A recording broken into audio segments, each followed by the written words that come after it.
firewood and candles on a winter Friday night, waiting for my sweetheart. I wanna set the scene just right. Wine in the bottle, paella cooking in the pan, the Elvis on the stereo. I'm a man with a plan. Well, it's not every day that you get to sit in the room with one of Australia's greatest singer-songwriters, but today is that day. Paul Kelly, good morning. Good morning, thanks Robbie. And you're not alone, Linda Bull, hello. Hi, Robbie. You guys have worked together, I guess it's a few years.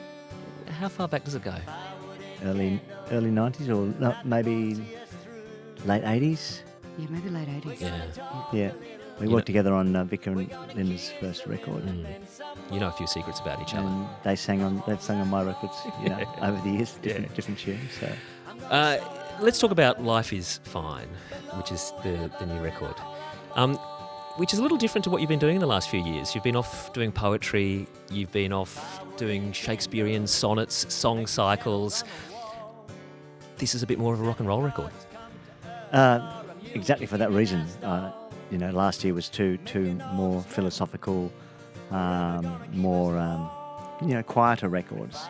The song cycle, Spring and Fall, was pretty quiet. Merry Souls was pretty upbeat, but it had a lot of different singers, so they weren't sort of your normal type records. So, and the record company they've always been great. They sort of take anything that comes along. But after a while, they said, "Are you going to do a normal record?" And I said, "Yeah, I actually am.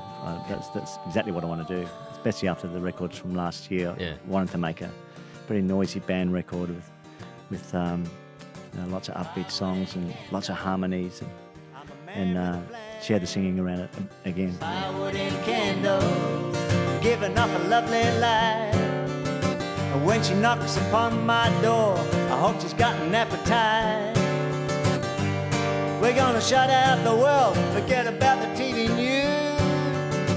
Firewood and candles, tonight they're gonna see us through.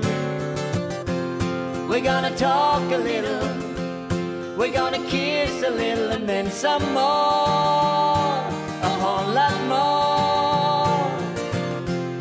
I'm gonna show her I love her, below and above her, and a whole lot more.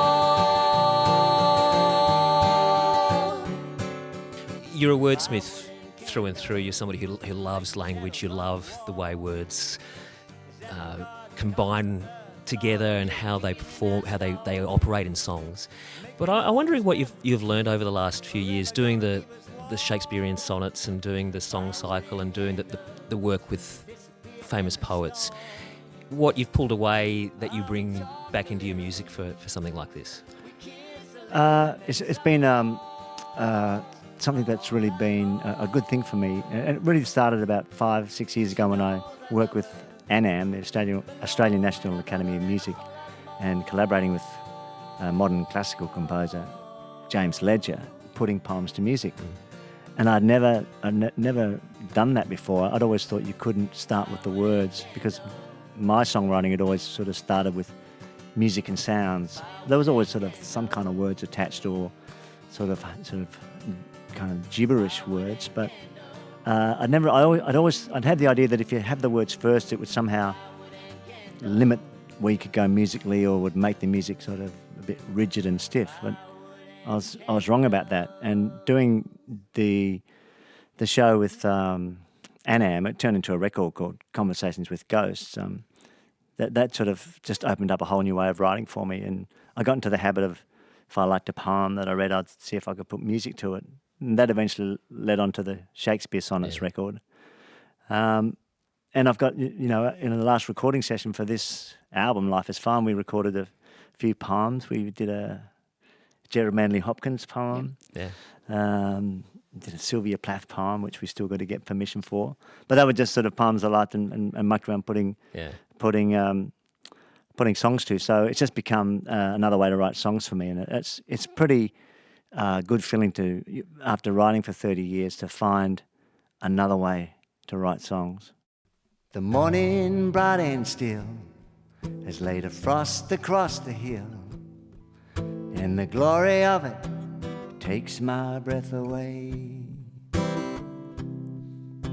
the bird song in the trees, floating on the ghost of a breeze, says you're lucky to be a creature alive today. There's a great photograph on the inside sleeve of this new record, and it's you guys all sitting around. They've got the rug down, and everybody's in front of their instruments. But there's this big pile of dirty dishes right at at the front of the photograph. So typical. Yeah. And I thought you're obviously living in the space as you're doing it. It's that sense of here we are. Yeah, we can. The room's big enough that we can all set up to play together and just play. Sort of, we just hunt the song down till we get it. So what do you actually draw out of it? I mean, to do it in that way, as opposed to how it was back in the 80s, where one person would come in and lay their line down, and then the next person would come in, to sit around in a room together, looking at physically looking at each other. What do you get that's extra? I find it much more fun to do it that way, and I like sort of hunting the song down. I like it when we're playing a song. Sometimes we do 19, 20 takes, and it's just sort of, you get into this fierce concentration because playing and trying to not make a mistake, and everyone is trying to get it, and you sort of get into this great zone, and you end up really sort of beautifully tired at the end of the day. Do you?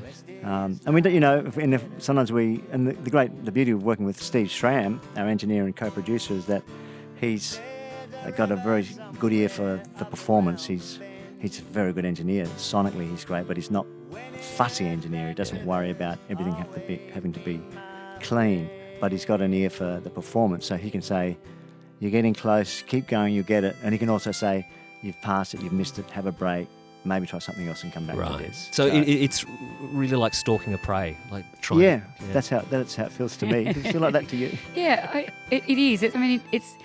We all work pretty quickly, I think. But we all like to see each other as well. So the studio's great because we can also, Vicar and I can see Paul when we're singing. It's important because we have to be in sync. So it is. It's a very intense but very rewarding process. You must actually like each other. Yeah, we do now. We had to. There's a river somewhere up around the bend. When it hurts, that river's always been my friend.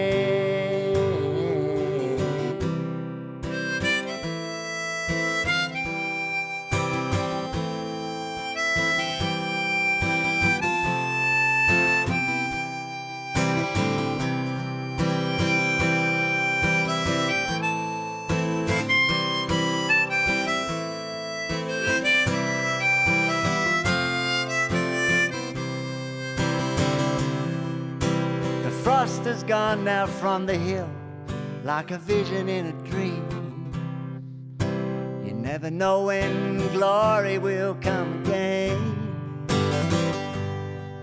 I remember her dark stare and a braid of nut brown hair. All the rest is just a letter in